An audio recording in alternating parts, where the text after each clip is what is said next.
ഒരു നിസാര പ്രശ്നത്തിന്റെ പേരിൽ സ്വന്തം അയൽവക്കത്തുള്ള കുടുംബത്തിലെ 4 അംഗങ്ങളെ കൊലപ്പെടുത്തിയ പ്രതിയെ പോലീസ് അറസ്റ്റ് ചെയ്ത് കോടതിയിൽ ഹാജരാക്കുമ്പോൾ ഉണ്ടാകുന്ന ഒരു നാടകീയ രംഗങ്ങളാണ് നമ്മളിപ്പോൾ കണ്ടത്.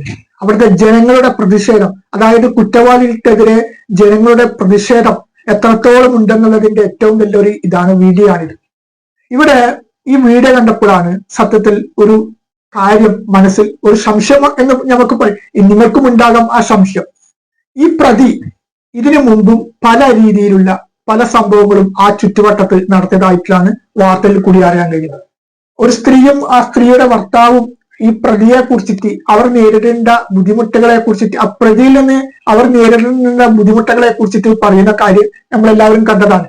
പിന്നീട് പോലീസിന് പരാതി കൊടുത്തപ്പോഴും പോലീസ് ഒരു നിസ്സംഗതയോടുകൂടി നോക്കിക്കണ്ടു എന്ന കാര്യം കൂടി അവർ പറഞ്ഞു. അതായത് CCTV സ്ഥാപിക്കാനും മറ്റുമൊക്കെയാണ്.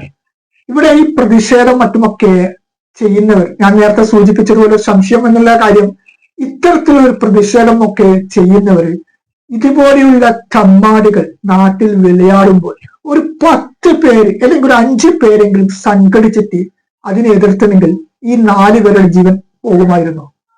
ഇതേ സംശയം തന്നെ ഈ വീഡിയോ കാണുന്നവർക്കും ഉണ്ടായിരിക്കാം.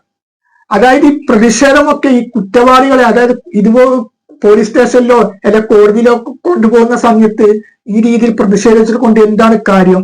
നിയമത്തിന്റെ ഒരു രീതിയിൽ ഒരു കുറ്റവാളി എന്ന് പറയുമ്പോൾ പോലീസ് അറസ്റ്റ് ചെയ്ത് കഴിഞ്ഞാൽ ആ കോടതിയിലേക്ക് ഹാജരാകണം.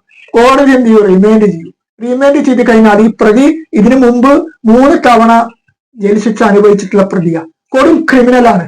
ഇങ്ങനെയുള്ള ഒരു കൊടും ക്രിമിനലായ ഒരു വ്യക്തി ആ നാട്ടിലൊരു വിളയാട്ടം നടത്തുമ്പോൾ ഒരു 5 or 10 ആൺപിള്ളർ ഒരു ശക്തമായി ആ പ്രതിക്കെതിരെ നീങ്ങിയിരുന്നെങ്കിൽ ആ 4 പേരുടെ ജീവൻ ഇന്നും അവശേഷിക്കുമായിരുന്നു. ഇവിടെ ഇതുപോലെയുള്ള ആ ക്രിമിനലുകൾക്ക് നമ്മുടെ നാട്ടിൽ വളം വെച്ച് കൊടുക്കുന്നത് കൊണ്ടാണ്. അവിടെ ജാതിയോ മതമോ രാഷ്ട്രീയമോ ഒന്നും നോക്കരുത്.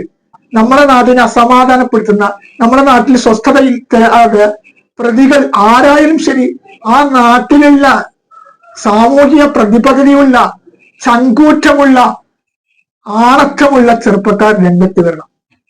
എനിക്ക് കായികപരമായിട്ട് നേരിടാം. നിയമം നോക്കി നിൽക്കുന്ന സ്ഥാനത്ത് കായികപരമായിട്ട് ഇത്തരം പ്രതികൾക്ക്, ഇത്തരം കമ്മാടികൾക്കെതിരെ കായികപരമായിട്ട് നേരിടുന്നതാണ് ഏറ്റവും വലിയ പ്രതിനിധി. പിന്നീട് വരുന്ന നിയമം ഇത് സ്വയം ഏറ്റെടുക്കണം. അതാണ് ചങ്കൂറ്റം എന്ന് പറയുന്നത്. അല്ലാതെ ഇതുപോലെ പ്രതിനെ ഹാജരാക്കുമ്പോൾ ഒരു പ്രതിഷേധം മറ്റുമൊക്കെ സംഘടിപ്പിച്ചത് കൊണ്ട് ഒരു കാര്യവുമില്ല. ഈ പ്രതി കോടതിയിൽ ഹാജരാക്കും. പോലീസിന്റെ പ്രൊട്ടക്ഷനോടുകൂടി, പോലീസിന്റെ പ്രൊട്ടക്ഷനാണ് അത്. ആ പ്രതി കോടതിയിൽ ഹാജരാക്കേണ്ടതും മറ്റുമൊക്കെ പോലീസിന്റെ ഒരു ഉത്തരവാദിത്തമാണ്. പോലീസ് ആ പ്രതിക്ക് വേണ്ടുന്ന എല്ലാ സംരക്ഷണവും മറ്റുമൊക്കെ കൊടുത്തിട്ട് കോടതിയിൽ ഹാജരാക്കും. കോടതി ജയിലിലേക്ക് റിമാൻഡ് ചെയ്യും. പിന്നീട് അവിടുന്ന് നല്ല രീതിയിൽ ജീവിക്കും. ഈ പ്രതി എന്ത് ചെയ്യൂ? കുറച്ച് നാൾ കഴിഞ്ഞാൽ ജയിൽ ശിക്ഷയൊക്കെ അനുഭവിക്കാന്ന് പറഞ്ഞു കഴിഞ്ഞാൽ കേവലം ഒരു 3 മാസം അല്ലെങ്കിൽ ഒരു 6 മാസം അങ്ങനെയൊക്കെ കഴിയുമ്പോൾ ജാമ്യത്തിലിറങ്ങും. ജാമ്യത്തിലിറങ്ങി ഈ വിചാരണ ഇതിലേക്ക് പോകും. ഈ വിചാരണ ഇതിലേക്ക് പോകുമ്പോൾ വർഷങ്ങൾ എടുക്കും. അതിനുള്ളൊരിത് ഇതല്ല നമ്മുടെ നാട്ടിൽ നടക്കുന്ന ഒരു നിയമം.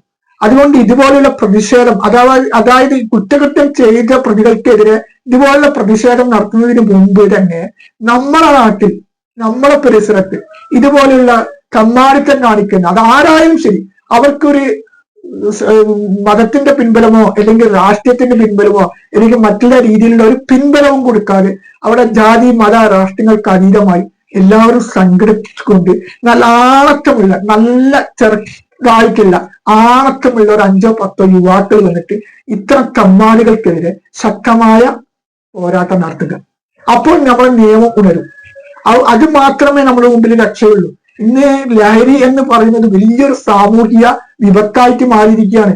അപ്പൊ ഈ പ്രതിനിധം പറഞ്ഞു കഴിഞ്ഞാൽ അവർക്ക് സ്വയബോധത്തോടുകൂടി നടക്കുന്നവരല്ല. അവരെ അതിമാരകമായ വീര്യം കൂടിയിട്ടുള്ള ലഹരിയൊക്കെ ഉപയോഗിച്ചിട്ട് ഈ ലോകത്തിൽ നിന്ന് മാറി നിന്നിട്ട് അവരെന്തും ചെയ്യാനുള്ള ഒരു കൽപ്പോട് കൂടി നടക്കുന്നവരാണ്.